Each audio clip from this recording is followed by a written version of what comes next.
Welcome back to the YouTube. Today we're going to be going through a Q&A. I posted the Q&A up on my Instagram the other day, so we're going to go through some of the questions just so that I can provide a little bit more value, a little bit more educational, a little bit more get to know me as well type content, because obviously lately it's just been prep, photo shoot, prep, photo shoot.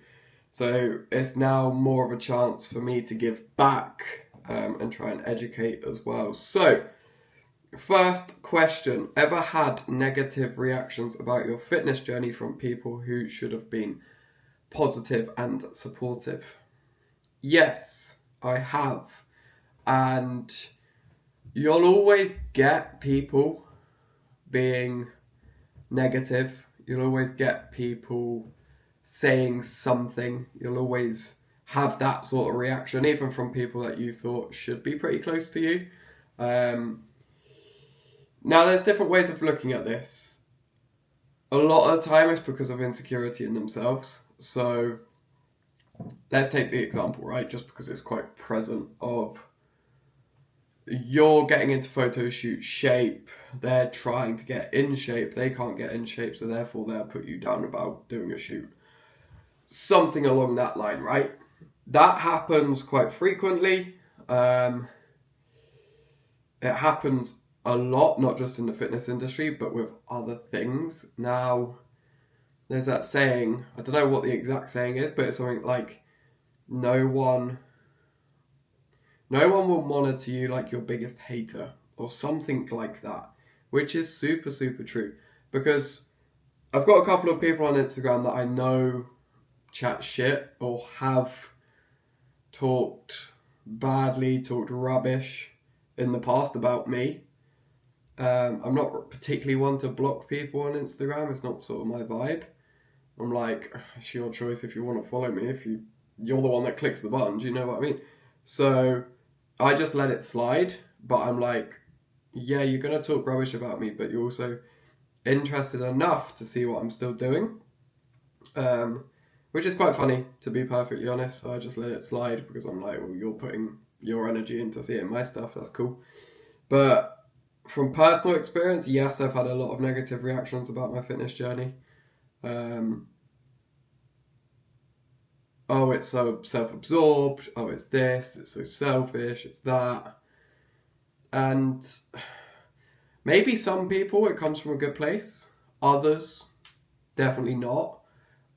Which is a shame, to be fair, because at the end of the day, if someone's got a goal that is trying to improve their health or their fitness, then surely that's only a good thing. If the goal is purely physical, who cares? Like, bodybuilders are all about being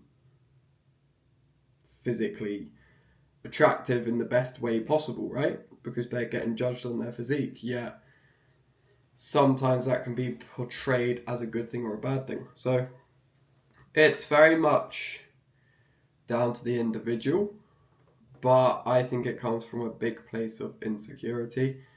I've had people chat shit behind my back and then talk to me in person like nothing's wrong. But like I say, I just let it slide. I know the truth. Keep friends close, keep your enemies closer type vibe. I know who I can trust in this industry. I know who I can't trust in this industry.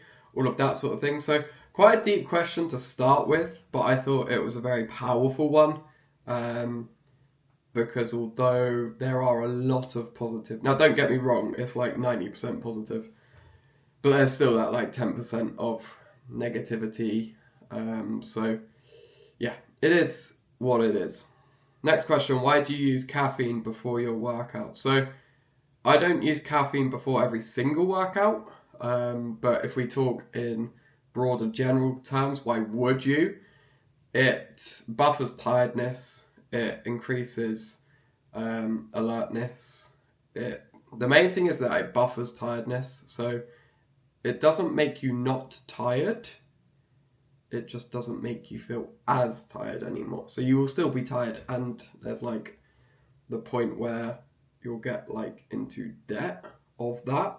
So caffeine will make you feel better, but it'll push you further into tiredness, if that makes sense. It's basically just a way to make you feel more energized.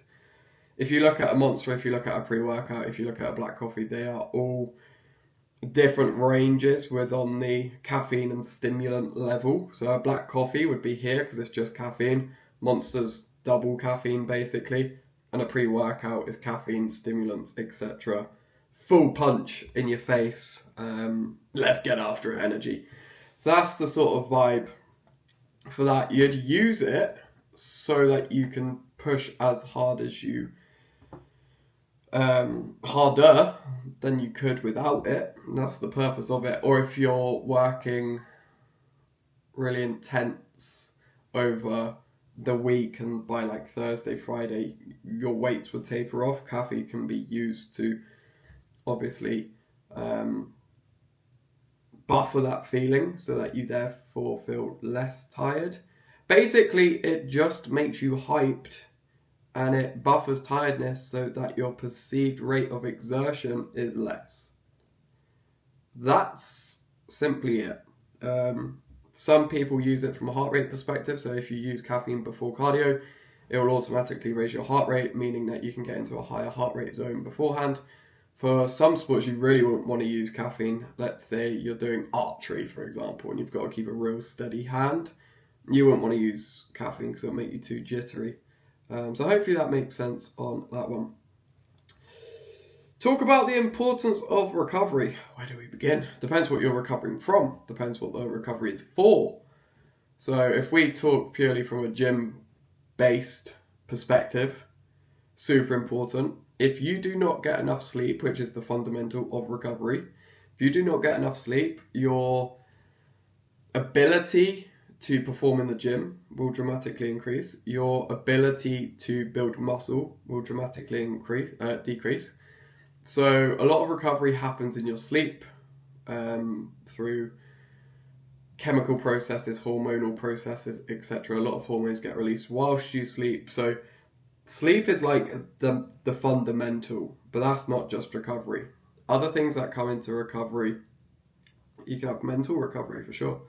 But if we just focus on physical, we can focus on hydration, nutrition. So high protein diet is super important, but also making sure that you get carbohydrate in post workout to replenish glycogen. Again, super important. We could look at the effects of creatine on recovery, super beneficial. Increases the production of ATP, adenosine triphosphate. That makes me sound clever, doesn't it? Which is literally just ATP. It's your main energy system, or one of your main energy systems within the body. So you've got your ATP system, and you've also got your glycogen system. So glycogen obviously being carbohydrate. So you need to make sure that you're topped up on both of those. If you are doing a low carb diet, like if you're coming towards the end of a shoot prep or a dieting phase where carbs may be really low, you can start looking at supplements such as ashwagandha, which will massively help, L-theanine, which will massively help, magnesium, which will massively help. All of these will drop cortisol. When it comes to recovery, you want to make sure that cortisol is really, really low at night. So you've got like your fight and flight systems, you want to slow down as you get into the evening. So don't eat too close to bed. Blue light blockers, something that I use when I remember to wear them, like the orange tinted glasses. Things like that. So many things. Hydration is a big one that people underestimate. Like staying hydrated is super, super important. Utilizing salt on your food, so pink Himalayan salt, or using an electrolyte, because you can only be as hydrated as your salts allow you. You can't just keep drinking and drinking and drinking. You have to have salt within there. So I use 2 grams of pink Himalayan salt on meals where applicable. What I mean by that is I wouldn't have it on berries, but I'd have it on oats, I'd have it on my eggs, I'd have it on my chicken, I'd have it on my beef, like all of those sorts of meals. Do you see what I mean? Favourite snack? No, I'm currently on no snacks, but if I could have anything right now, what would I have as a snack? Dairy milk. That'd be nice. Favorite snack? Oreos. Love Oreos. Pickups. You know those biscuits. Unreal. Favorite snack? I don't know. Lately, blueberries and dark chocolate. Elite tier. Elite tier. Or blueberries and peanut butter. Unbelievable. Bagel, banana, honey, peanut butter. Unreal. All of those sorts of things, right? When can we expect the 2026 calendar? Well, in 2026, God. No. If you want a calendar, hit me up and name your price and I'll sort one out. Dream holiday. My dream holiday would be doing a road trip down Route 66 in America and doing part of it on a Harley, part of it in a truck, part of it in a Mustang, part of it in a Hummer, part of it in a Jeep. Like, just pick up a different car at different stops along the way. I think that would be insane. Maybe part of it in a Cybertruck, because Cybertruck is just freaking cool. When I saw one last year for the first time in person in America, there are loads out there, I saw quite a few, but the first time I saw it, I was like, oh my god. Like, pictures do not do it justice. Anyone that's seen one in real life, seen it in person, like, crazy. So, dream holiday would 100% be road trip, Route 66, through America. Dream 3-car garage. Cybertruck, Model 3, Model Y. No, I'm joking. Dream 3-car garage. Ford F-150 Raptor. That would be number 1. Number 2 would be either an Aston or a Ferrari, I would think. Or a McLaren. You need a supercar in there.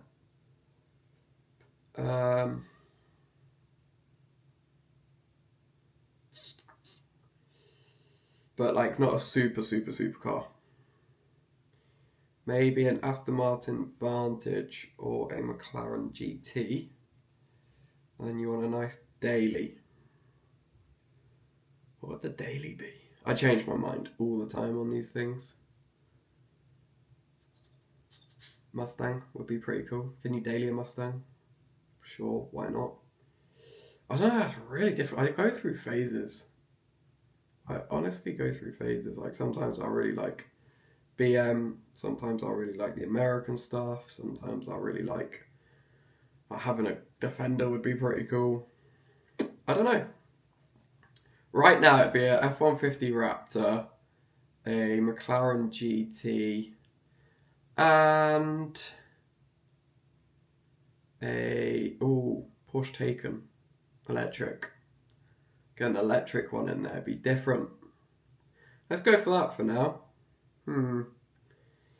If you could go to any location right now, where would it be? I was thinking about this earlier. New York City. I think that would be so good. Like this time of year, Central Park in the fall. Would be pretty cool. I obviously did Nashville this time last year. That was insane. Feel like the fall season in America is just unbelievable. Like, the football season's just started. You've got ice hockey.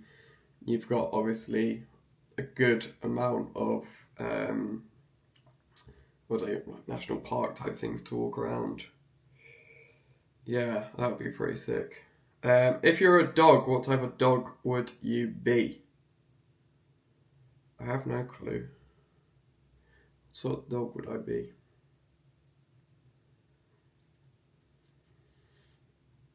I'm friendly, but I've also got an angry side, but I've also got a really compassionate side. I'm also quite energetic. I'm not super small, but I'm not super big.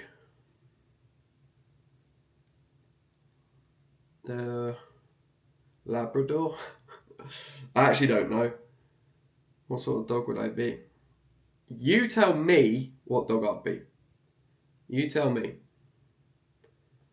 We'll leave it up to that. Put a comment below or message me. What dog would I be? Dream 3-course meal. Right now, it would be like chicken tenders to start with. That's my starter. Main would be a Five Guys burger.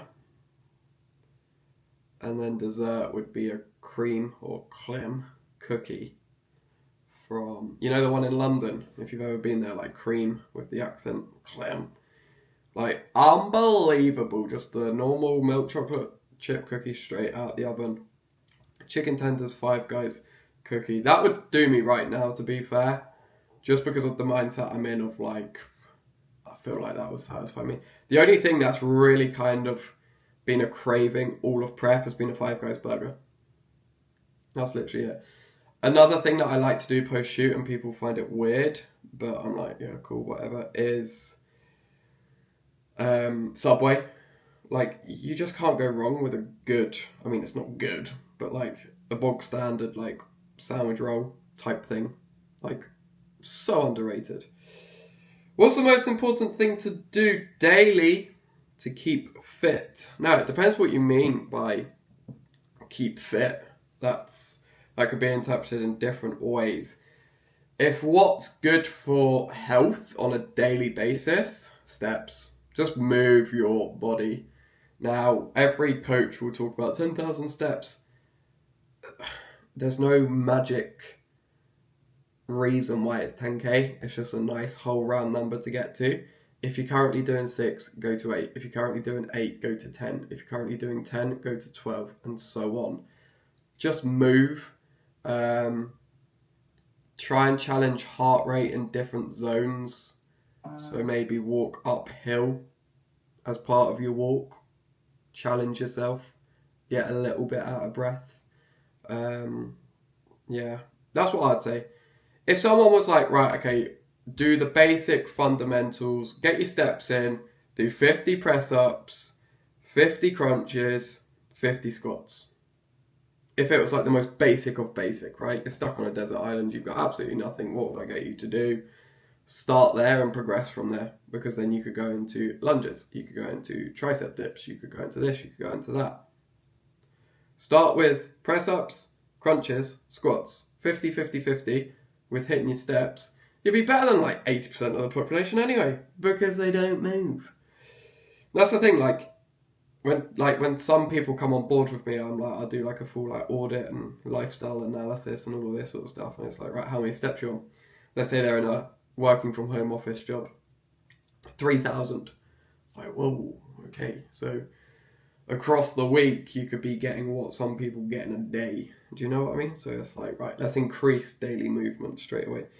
If someone you care about is not looking after their health, how do you address it? Now, I love this question, because me, personally, I'll do it tough love, because that's my approach. I'll just tell them how it is. Especially when it comes to health. It's different when if they're out of shape and they're not fussed with being in shape. That's different. When it comes to health, and like there's health concerns at risk, my approach would be tough love. My approach would be looking at things outside of them. So what about your future? What about kids, grandkids, your husband, wife, partner? Just because you've reached an age of 40, 50, 60 doesn't mean that the next 20 years of your life have to be unhealthy. I'd start labeling all of these things and trying to explain all of these things to them. But it depends on the person. Obviously, you'll know the person better than anyone else. But I would list out I kind of do like a pros and cons. Like, what are the pros of you not doing this? What are the pros of you doing this? Again, whether that's just getting up for daily steps, it can be something as simple as that.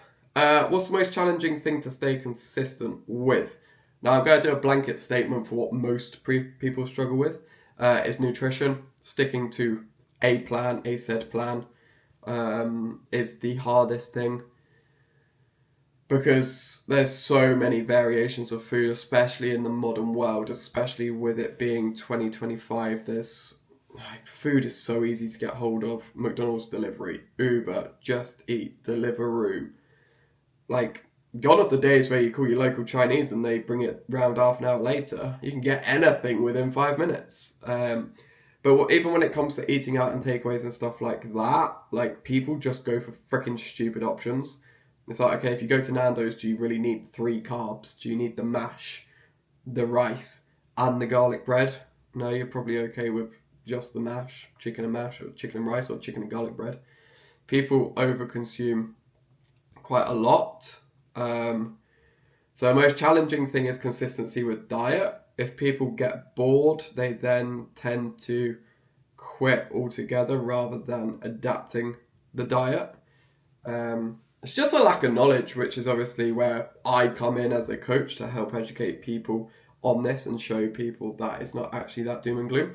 Like, I've eaten the same foods every single day, every single week for the last 27 weeks, but I like that because I'm busy. I know when I meal prep, I know exactly what I'm preparing. I know that I'm having oats. I know that I'm having eggs and egg whites. I know that I'm having chicken, rice and pineapple. I know that I'm having beef and veg. I know that I'm having whatever for dinner, chicken, rice and veg for dinner. Do you know what I mean? It's like, for me, that's fine. For someone else, that may sound like pure hell.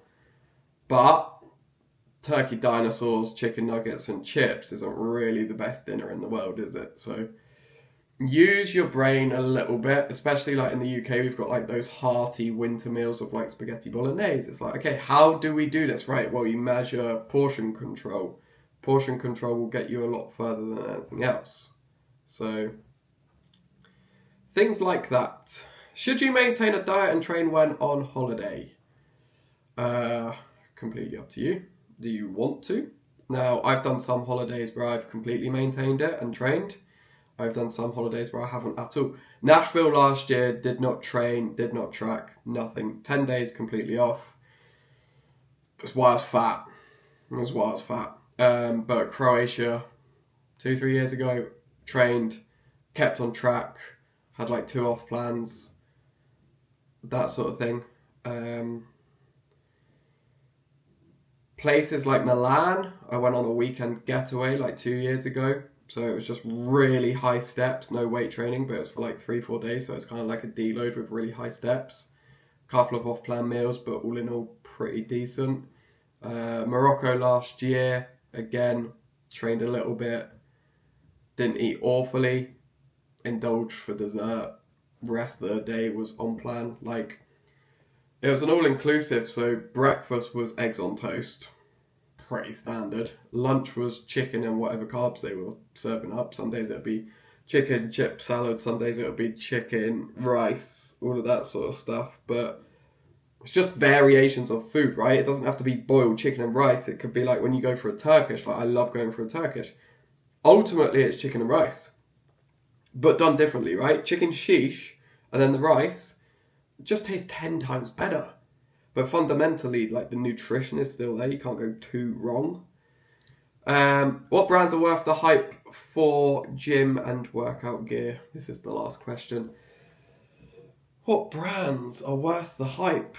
Now, it's a female that asked this, so obviously I can't answer from a female's perspective. I can tell you what Phoebes wears. Phoebes wears a lot of Honor, Bow & T, Honor and Honor. Tala, she wears a bit of Tala.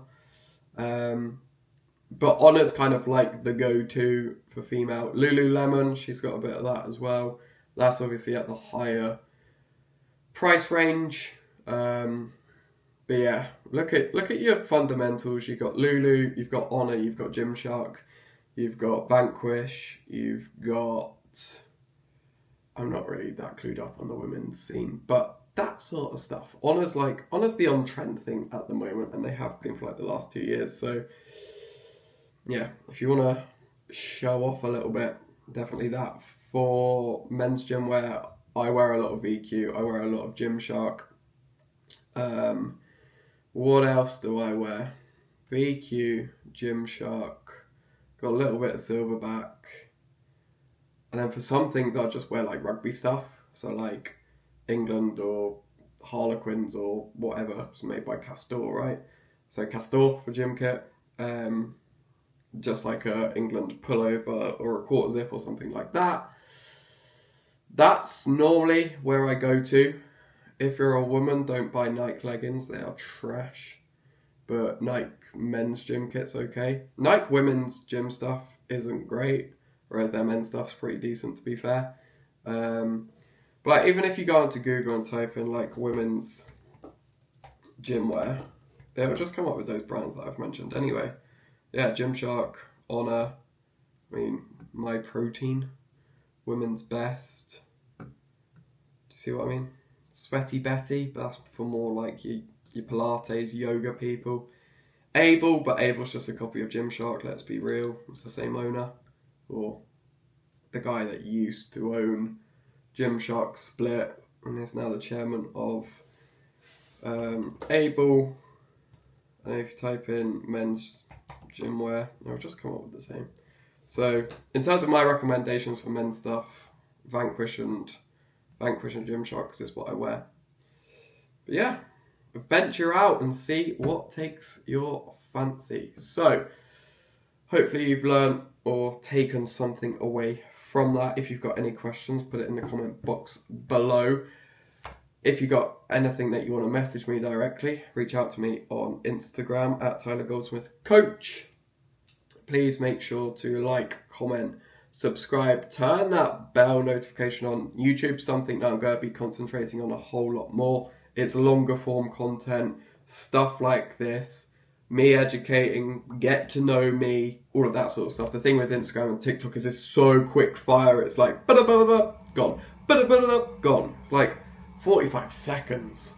So hopefully you find this sort of stuff useful. But anyway, any questions, let me know. Catch you in the next one.